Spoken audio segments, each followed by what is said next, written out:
Welcome to Kult Corner. I'm Acorn. I'm Infirma. No, I'm Atron, and this is Inferna.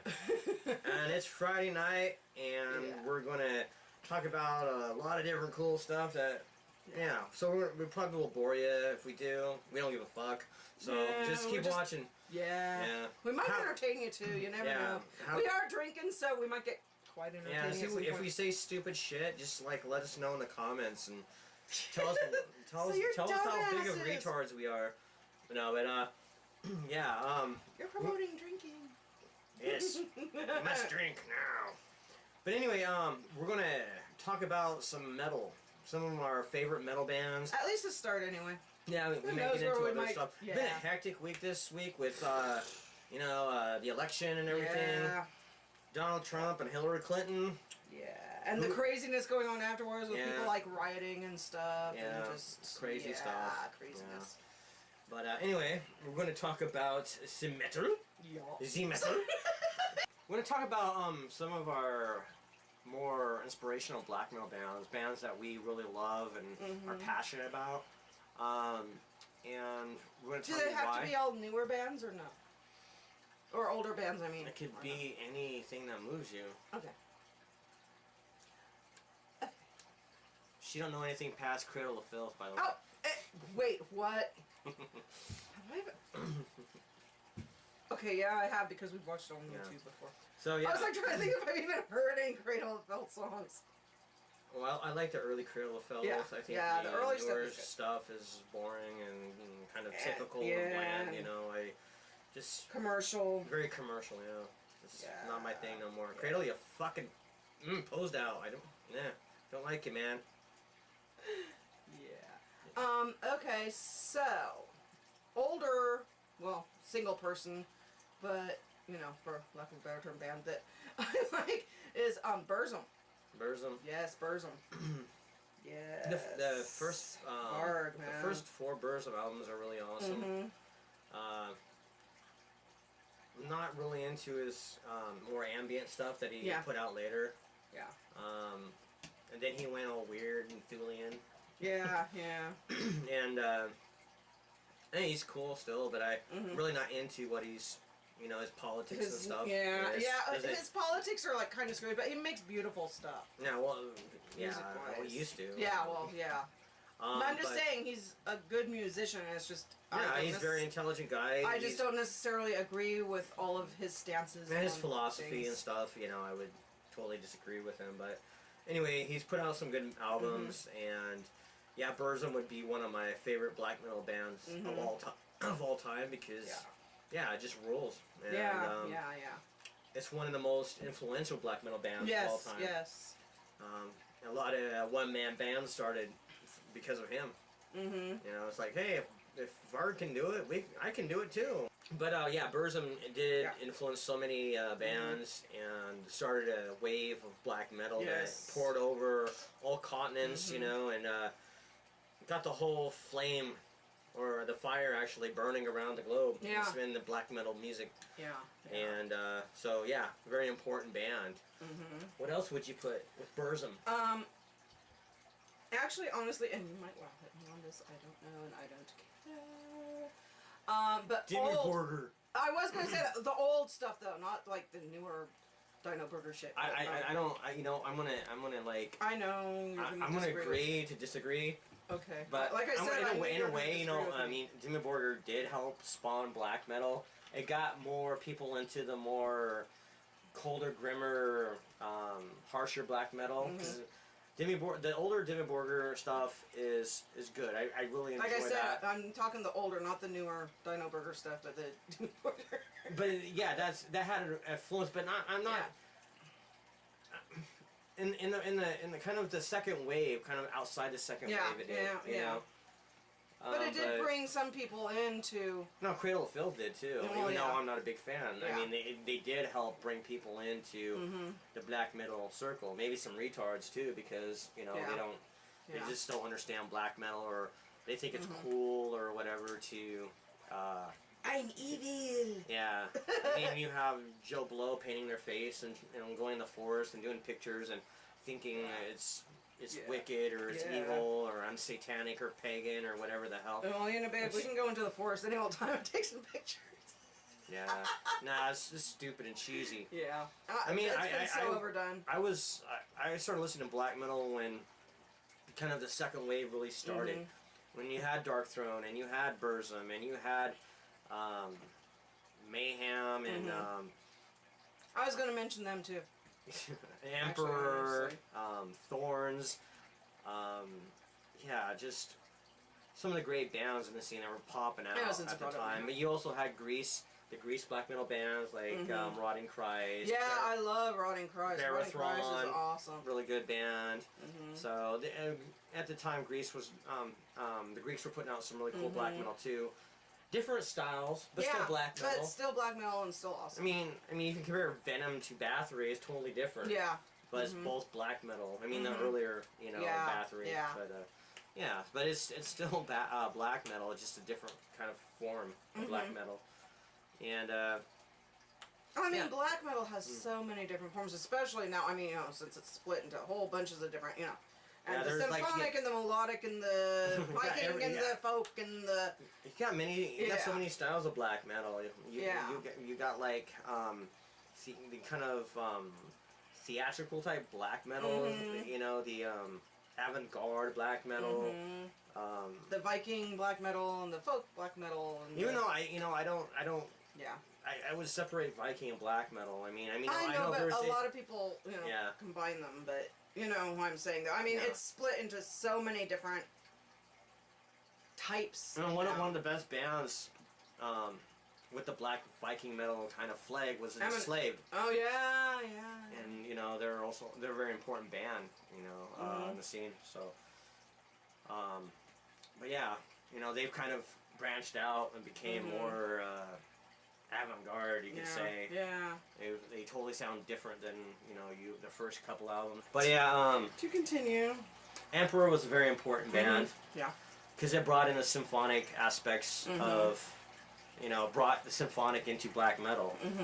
And when I heard the Night Side Eclipse, I was like totally blown away by it. It was one of the most amazing, dark, haunting, beautiful albums, that I've ever experienced. And me and my friend at the time, we listened to that album like I think 15 times over and over that night. And I called him up and I said, you gotta come over and check this album out. It's really cool. It's nothing like you've ever heard before. And he's like, what's the band name? Like, they're Emperor, man. It's a Night Side Eclipse. In the Night Side Eclipse, come on over. You gotta check this out. It's just fucking awesome. And so, he, being a big metalhead like he was just like, okay, if Acheron's freaking out over frickin' Emperor, it's gotta be good, And that time he was more into death and grind and noise and stuff like that, but he was kind of opening up to black metal. And this just kind of did the trick for him, plus Dark Throne, but, But Dark Throne's awesome. Yeah, but that was just an awesome album, and it was one of the albums that I think is very influential when it comes to black metal. And you have all these symphonic bands now. I think it just leads to Emperor. Yeah. And Dark Throne. You gotta tell me about Dark Throne. Yes, you do. Because they're the best band ever in the world to ever exist. Can you tell he totally hates Dark Throne? I do. But no, Dark Throne are amazing. They're believe it or not, I'm gonna tell a Dark Stone story. I'm gonna tell a Dark Stone. No, but I'm gonna tell a Dark Throne story. This is how I kind of got into Dark Throne, because at the time, I wasn't into black metal. Black metal was very new. It wasn't in my area. No metalheads knew about black metal. It was. Well, there's not tons of metalheads here anyway. Well, in the area before, out in the bigger cities, there were a lot of metalheads.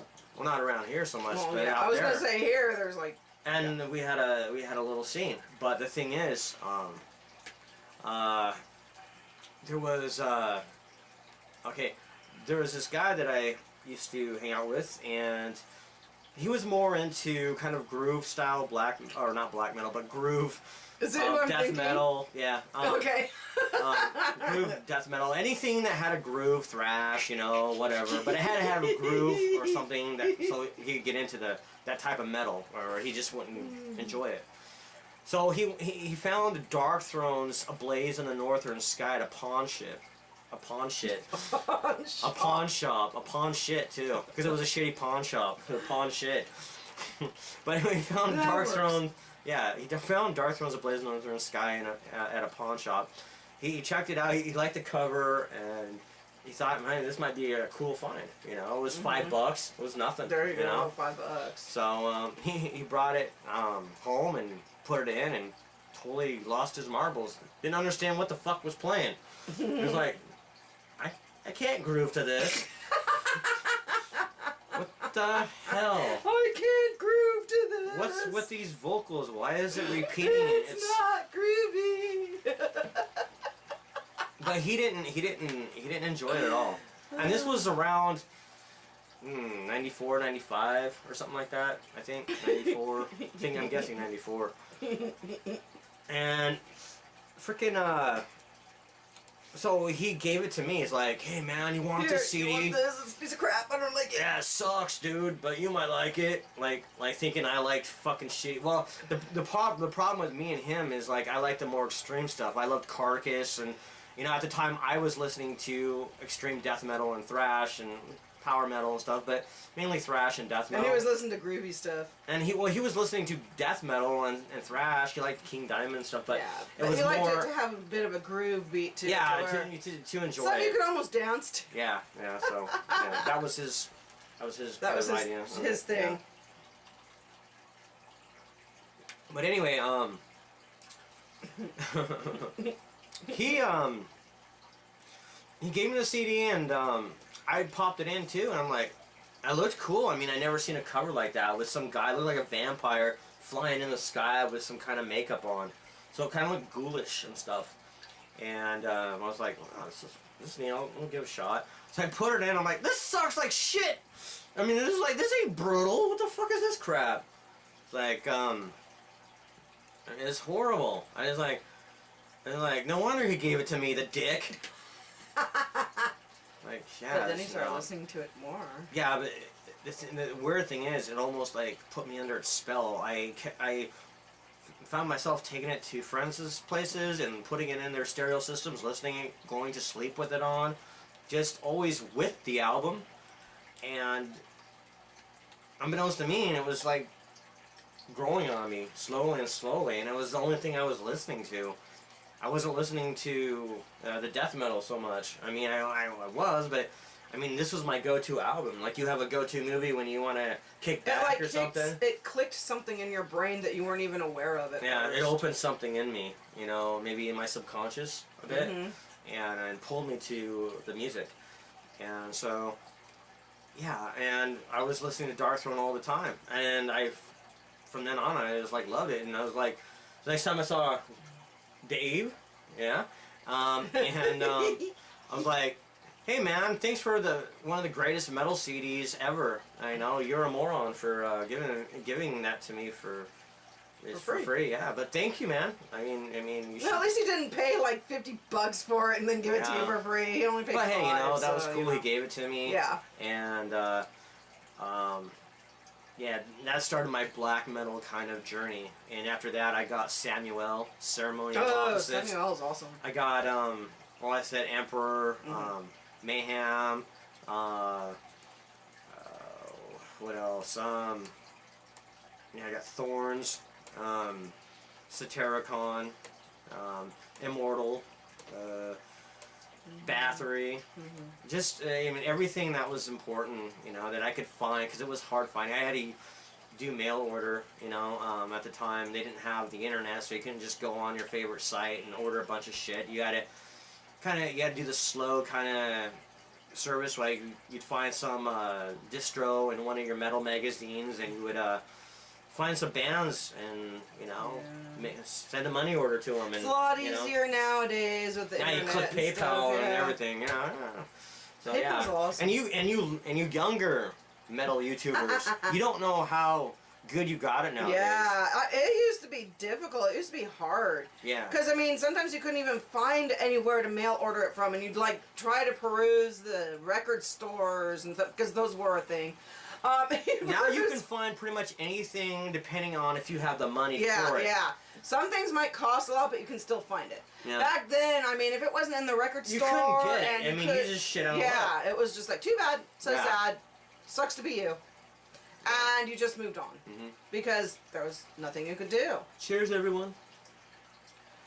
Yeah, so it's a heck of a lot easier now than it used to be. I mentioned Marduk, too. Oh, yeah! Marduk's one of my favorite bands. Marduk's black metal bands. And metal bands, period, so... Yeah. Marduk. Marduk is... Yeah, very important as well. Enslaved, of course. But yeah, there's a small handful of bands that kind of got me to that point, and I just kept going and checking out more Norwegian or Scandinavian bands, and finding a lot of cool bands. Beherit was really good. Impaled Nazarene, from Finland. Yeah, I like Impaled Nazarene. They're awesome. Yeah, so just some cool bands. And what about you? Going back to you, like some of the bands. Shit. A lot of the ones you mentioned, actually. No, a lot of the ones you mentioned. Yeah, you covered it pretty well, babe. Like you said, it was really hard to find stuff back then too. I mean, you could try to find, back of metal magazines, mail order and stuff. You could try looking in the record stores and whatnot, because they were a lot more prolific back then than now. Also, another thing that is different now than from back in the day. Yeah. Well, I mean, you can just, like I said, you can go. It's easier just to find bands and go on YouTube, or you can hit the internet and look at Facebook or wherever and find bands. Yeah, back then you needed to have word of mouth and friends to tell you, hey, check this. So it was kind of exciting to find an awesome band and then, like, be proud of that. Like, oh, I found a freaking really killer band. And, like, share it with your friends. And they would share a band with you. And it was like a bonding thing, like a brotherhood or sisterhood. It was really cool. And that's something special that you just it had to don't be a word understand. of mouth type thing.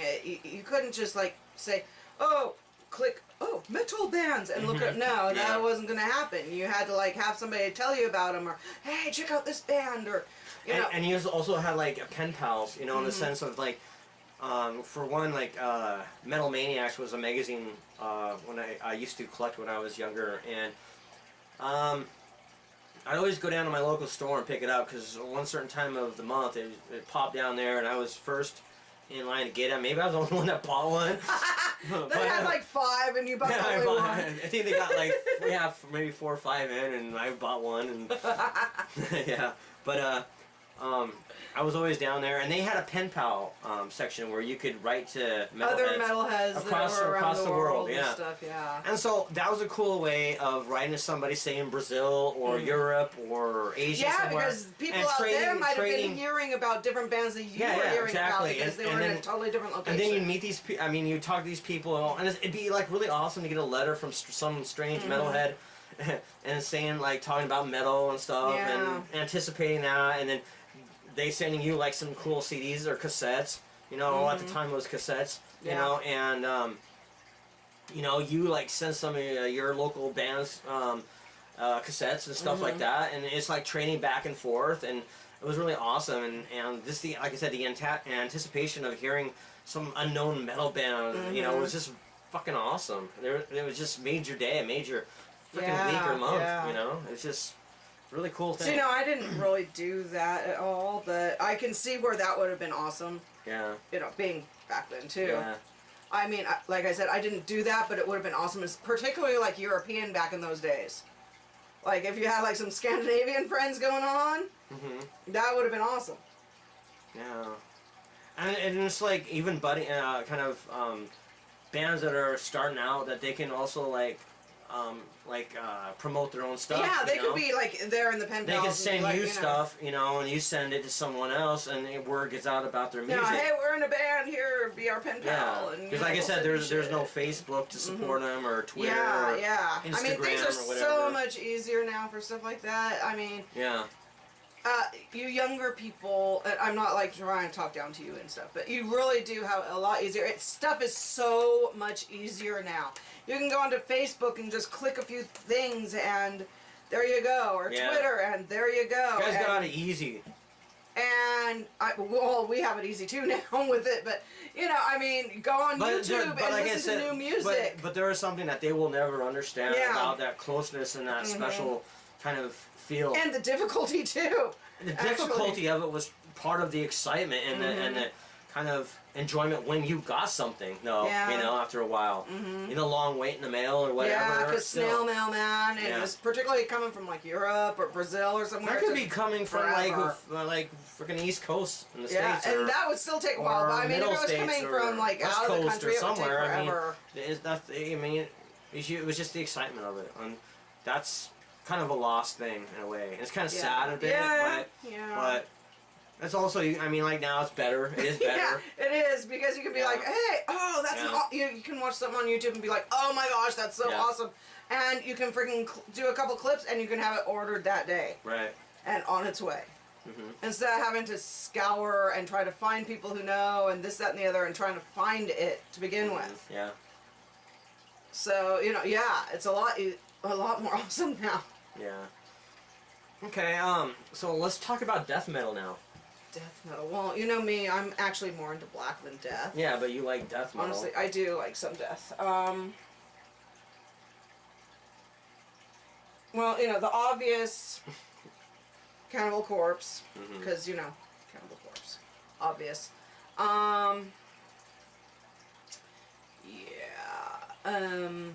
Who else? Autopsy. Yeah, Autopsy's awesome. Autopsy's awesome. Yeah. Yeah. Autopsy, one of the greatest death metal bands to ever live on this planet. Autopsy, yeah.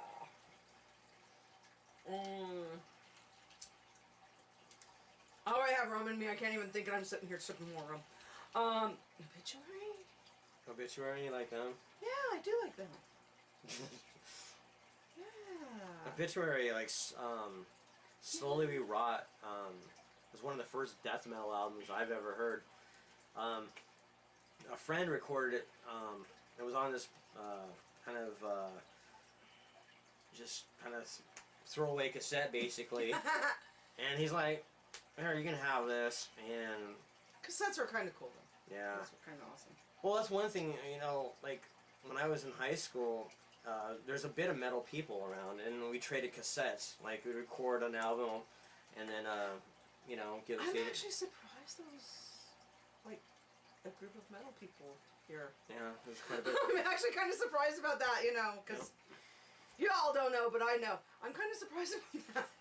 Slightly, you know? But, anyway, Obituary, Slowly We Rot was one of the most killer, badass, most brutal albums I heard at the time. And when I heard the vocals, John Tardy's vocals, I was like, blew me away, because I never heard anything like that before. You do awesome death vocals. Yeah, I do. You do. Yeah, but I do awesome black metal vocals. You do awesome vocals anyway. Yeah, thrash, power metal, whatever. And even just goofing around and shit, just general singing. Yeah. You're awesome. I know. And so modest as well. Yeah. But getting back to Obituary, when I first heard that, the album Slowly We Rot, it totally blew me away. I was just, like I said, it was nothing I ever heard before, and I wanted to hear more of this style. Was there more bands out there like Obituary? So I wanted to hear them. I wanted to own them. You know, I want to own all the albums that these bands had. So I did. I started buying them like crazy, because before that I was a thrash head.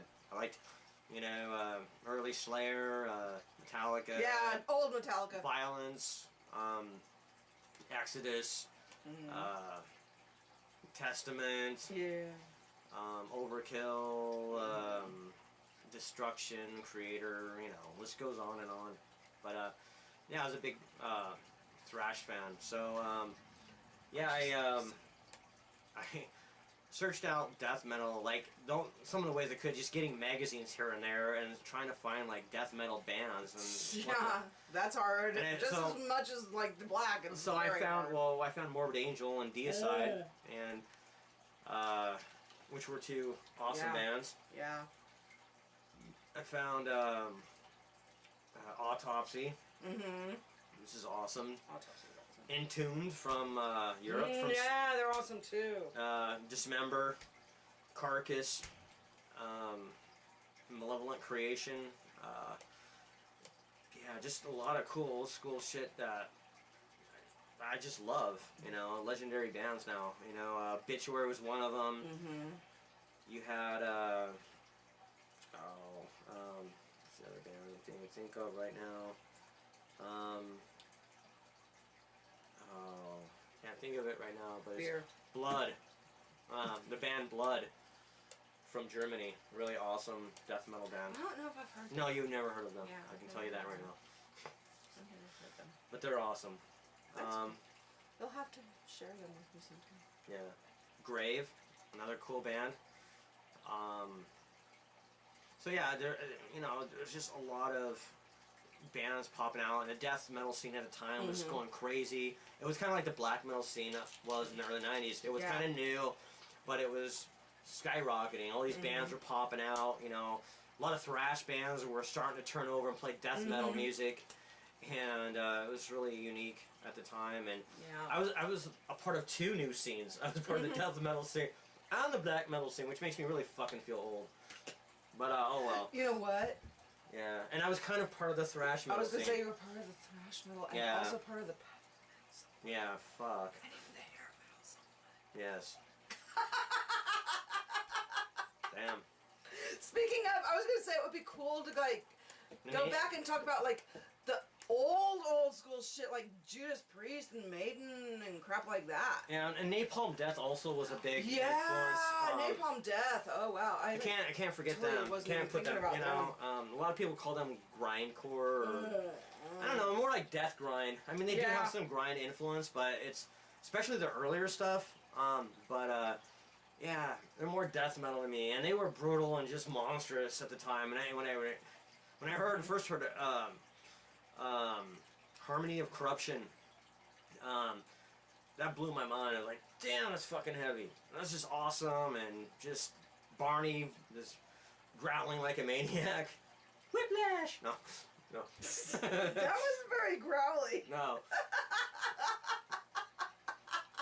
Growly. That wasn't even No. Whiplash! No. But no, the point is, hearing him growl and just the power of the music just was really awesome. So yeah, I enjoyed Napalm Death quite a bit. Still do, the old stuff at least. So yeah. And let's see if I can leave down anymore. Gore Guts from Canada was really good. Very technical death metal. Another band that I really enjoyed. I would always listen to them while I was in school. And yeah, they were just fun because when everybody was boring the shit out of me, headphones, click, you know. You were allowed or did you just sneak headphones in school? No, you can have headphones in my class. But we had a cool teacher though. No. It was a science room. Yeah. I used to just like play poker in the back of class. Oh yeah. Yeah. And one time, me and this guy got in an argument over like a hand because he freaking cheated in life, and he got kicked out of class and sent to the principal's office, but I didn't because he was failing and I was acing it. Yeah. So those are kind of the bands I think mostly that had an impact on me. There's some more I'm not thinking about, and I'm probably thinking about them later as soon as I get off. Oh, we can do another video at some point. Yeah, I was doing another video somewhere. But yeah, okay, so we won't talk about metal. We'll get to a different subject now. Wow, this is gonna be. Yes, it's gonna be forever. It's gonna be forever.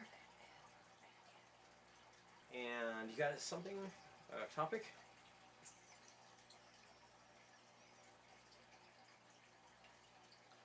Hey, by the way, guys, I hope you're having a great Friday. We are. Yeah, we are. We're getting toasted. And we are, and so, like, I'm having a hard time. So if you guys are still around watching our video, I know you might have, like, walked away by maybe now. Maybe, like, fucking bored or something, but hey, if you're still around and watching us nuts. You two people who are still listening, you're awesome as hell. You're awesome. We love you guys. You two people. You're two people. Yeah. You know, I want to talk about horror. Okay. So, say, like, what's 5 of your favorite 80s horror films? There's a lot of good ones. There is, and you're asking me this when I'm, like, on the run.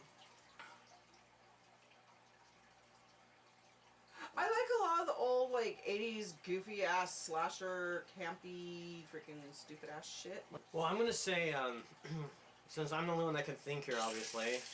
He is currently. I can't think of titles. It's like the one with the Thing. Gotta go with the Thing remake. Oh, yeah, we still need to get that. Yeah, Kurt Russell, awesome film. One of my favorite 80s films. So, definitely. That's awesome. I like also Basket Case with Belial. Little Belial. And I want that. I want a little prop to Belial. Because that would be so cool to have, like, around here or in the living room or somewhere. See if I can find. No, in here. He needs to sit right there. Yeah, actually, we could put like a little table, little, and yeah, you could and sit put and little we could... put a Belial right there, and like Oh, okay, that would work. Yeah. So definitely. We need Belial. to see if we can find that. Yeah. I'm gonna look after we're done with this video. I love John Russo's Midnight. Very cool film. That is a cool film. Yeah. Very yeah. cool. Ah. Yeah. Nah. Stop making fun of me. Like, Nah. It is me in front of. Nah. Stop making fun of me. Let's see. Creep Show. I love Creep Show. Oh yeah. The Crypt Keeper. The Creep Show. Yeah. Creep Show. Yeah, Creep Show is awesome. The first Creep Show is really good. I like the second one, but not as good as the first one. But that's a cool film. Really enjoy that one. That's good. That's good. All right. So let's see what else. Return of the Living Dead. I love Return of the Living Dead. Awesome zombie film, one of the best. Yeah. Linnea Quigley danced around like a naked maniac on a grave. And she wants old men to tear her apart in an erotic way. In a sexual manner. Yes. Very good film. Yeah, and since she can't think at all, her brain is on frickin' like liquid. It is. It's on liquid rum. Let's see, Phenomena too. Dario Argento's Phenomena. Really awesome film. With Jennifer Connelly. Yeah. Very cool. I think it's one of the best horror films ever made. I just enjoy it. I love the soundtrack. It's got kind of a metal soundtrack, but it's also got kind of this haunting, ethereal type of music that just gives it this kind of ominous but beautiful feeling, like welcomes you, but not so much. Like, come on in, but be aware. But we will kill your ass. Yes. Come on in while we slit your throat. Yes. That too. Yes. So yeah, that's another cool film.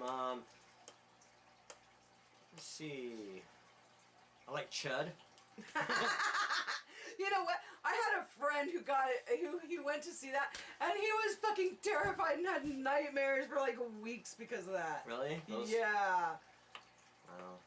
He was like scared that like freaking creatures were living in the sewer and gonna come. Was he afraid of Daniel Stern or the monsters? It was afraid of the creatures. He was afraid. He wasn't afraid per se of the creatures. He was afraid that something like that would happen. Oh. Like that there was like shit living under the sewers that were gonna come and fucking eat his ass. Ah. So I mean, it wasn't per se that. It was just the thought of it and the idea of it. Well, there's weird stuff actually in the sewers. Yeah. Like homeless people. There's the turd monsters of darkness. The turd monsters. No, there's like these kind of sacks of shit basically that's pulsating in the New York subways. What the? And it's on video.